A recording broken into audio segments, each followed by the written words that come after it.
ఉద్రిక్తల మధ్య తెలంగాణ బిల్లును లోక్సభలో ప్రవేశపెట్టింది కేంద్రం. టీ బిల్లు చర్చకు మార్గం సుగమం చేసే పనిలో పడిపోయింది.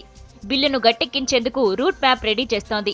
17న ఓట్ ఆన్ అకౌంట్ ఉంటుంది. 18 నుంచి తెలంగాణ బిల్లుపై చర్చ జరిగే అవకాశాలున్నాయి. అదే రోజు బిల్లును పాస్ చేయించేందుకు కాంగ్రెస్ రెడీ అవుతోంది. సీమాంధ్ర ఎంపీలను సస్పెండ్ చేయడంతో చర్చ సాఫీగా జరుగుతుందని సర్కార్ పెద్దలు భావిస్తున్నారు.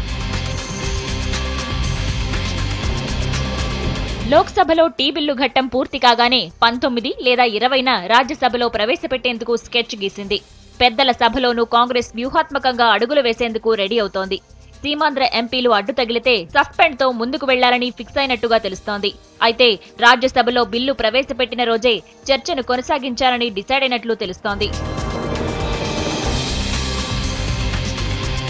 తీవ్ర ఉద్రిక్తతల మధ్య లోక్సభలో హోంమంత్రి సుశీల్ కుమార్ షిండే బిల్లు ప్రవేశపెట్టినప్పటికీ అసలు బిల్లే ప్రవేశపెట్టలేదని బీజేపీ మెలికపెట్టడంతో ఆ పార్టీ బండారం బయటపడింది. అంతేకాదు బిల్లు విషయంలో మరోసారి కాంగ్రెస్ తో సంప్రదింపులు జరిపే ప్రశ్నే లేదని తేల్చి చెప్పారు. లోక్సభలో టీ బిల్లు ప్రవేశపెట్టలేదన్న బీజేపీ వ్యాఖ్యలకు కేంద్ర హోంమంత్రి షిండే ఘాటుగా సమాధానమిచ్చారు. తెలంగాణ బిల్లును లోక్సభలో పెట్టామని షిండే స్పష్టంగా చెప్పారు. ఇకపై తెలంగాణ బిల్లు పార్లమెంట్ ప్రాపర్టీ అని తేల్చి చెప్పారు. మరోవైపు ఈ విషయాన్ని లోక్సభ వెబ్సైట్ కూడా ధృవీకరించింది.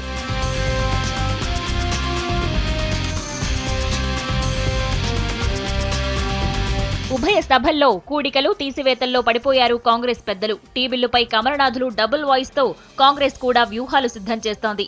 బీజేపీ వ్యతిరేకించిన టీ బిల్లును ఉభయ సభల్లో గట్టెక్కించేందుకు సంఖ్యా బలాన్ని కూడగడుతోంది. Bill was introduced. Of course, there was slogan shouting going on, yes, etc. But there was no violence until the bill was introduced. Whatever happened after the bill was introduced, and the BJP, being supporters, so-called supporters of Telangana, should demand the bill. Now they are finding technical reasons. Right. The speaker lays out the order. It's the discretion of the speaker. They are saying, why did the speaker exercise that discretion? I think the BJP must make a stand clear. Majority mark లక్ష్యంగా ముందుకు వెళుతోంది. బిల్లును pass చేయించేందుకు తటస్థ పార్టీలను కాంగ్రెస్ ముగ్గులోకి లాగుతోంది. ఇప్పటికే కాంగ్రెస్ పెద్దలు తమ వ్యూహాలను అప్లై చేస్తున్నారు. తటస్థ పార్టీలు ఓటింగ్ కు దూరంగా ఉంటే బీజేపీ మద్దతిచ్చినా ఇవ్వకపోయినా బిల్లు పాస్ కావడం మాత్రం ఖాయం. అంతేకాదు విభజనను వ్యతిరేకిస్తున్న పార్టీలను కూడా మచ్చిక చేసుకునే పనిలో పడిపోయారు. ఓటింగ్ కు దూరంగా ఉండేలా ప్లాన్లు వేస్తున్నారు.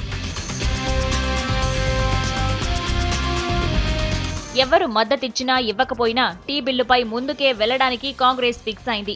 తాజా పరిణామాలతో ఎట్టి పరిస్థితుల్లో కాంగ్రెస్ వెనకడుగు వేయదని క్లారిటీ వచ్చింది. బిల్లును ఉభయ సభల్లో గట్టెక్కించడమే టార్గెట్ గా ముందుకు వెళుతోంది యూపీఏ సర్కార్.